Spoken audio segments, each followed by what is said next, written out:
Howdy, Connection Group leaders. Happy Thursday. I hope you're doing well. I am having a really weird day. Um, I got stung by something last night at the Rangers game, and as a result, my hand is about the size of my face. And so, went to the doctor, got a shot, and I'm about to start taking some kind of hyped up medicine or whatever, and thought I better make my video before I take any medicine because who knows where my brain's gonna go. So here I am. Uh, this is a pretty cool lesson. Um, this is the kind of lesson that a lot of parents go, yeah, right, put down rebellion. But honestly, this is a lesson that ought to really sober us up. Maybe even, dare I say, this particular time of year with all the political craziness going on and the idea of rebelling against authority, that's never not going to be relevant.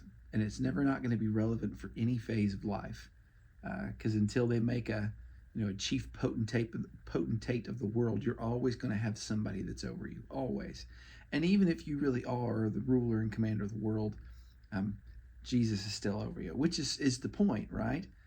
But Korah's rebellion really is fascinating, and it's just this idea of a bunch of people rumbling and grumbling, and it leads to more rumbling and grumbling until it reaches the point where 250 people are standing up against Moses and Aaron.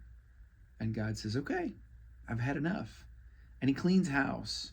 And it's really, really sad. And inevitably, you may have some people in your classes that go, golly, that, and the lesson brings this up. That sure feels like an extreme response from the Lord. And so it's a great time for us to talk about, man, how serious does God take rebellion? And interestingly enough, the answer is actually spelled out for us. 1 Samuel chapter 15. Yeah, it's 15, verse 23. Samuel is talking to Saul at the time. And Saul was specifically rebelling against God. But Samuel had given him the directive, hey, when you defeat this army, kill everything, wipe everybody out, leave nothing, and certainly don't keep anything for yourselves. So Saul and the army, they go and they win this fight. And so they're celebrating. Samuel walks up and he hears, it says, the bleating of sheep. So sheep are crowing every which way. And so Samuel walks up and Saul says, hey, we're so glad you're here. We won. Yay, let's celebrate. And Samuel says, why did you disobey God? I didn't disobey God. He says, yeah, why am I hearing sheep constantly? Oh, well, those are for sacrifices. No. Then he makes this statement, says, to obey is better than sacrifice. And then he says that rebellion is the sin of divination.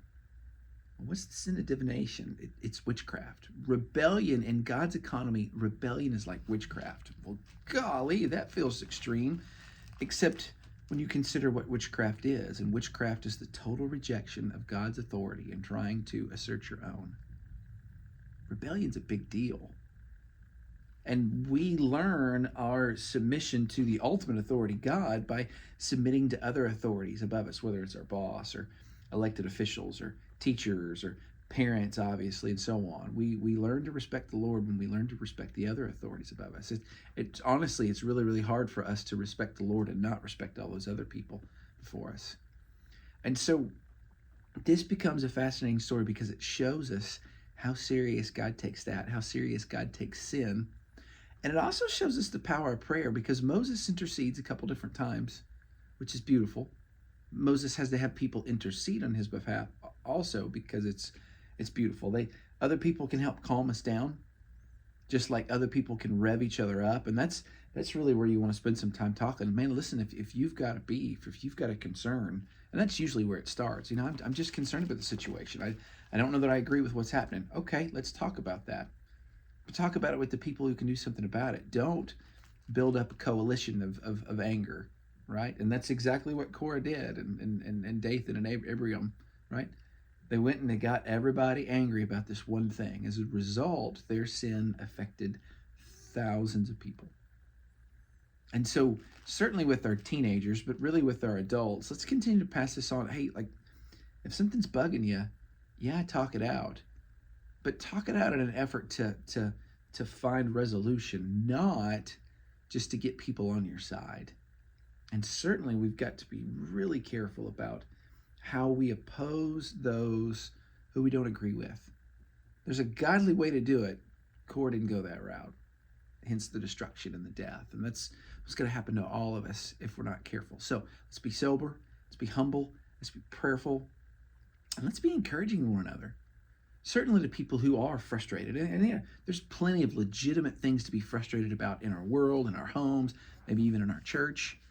But let's talk those things out and deal with them the right way, in a way that honors God. Guys, I love y'all. Praying for you.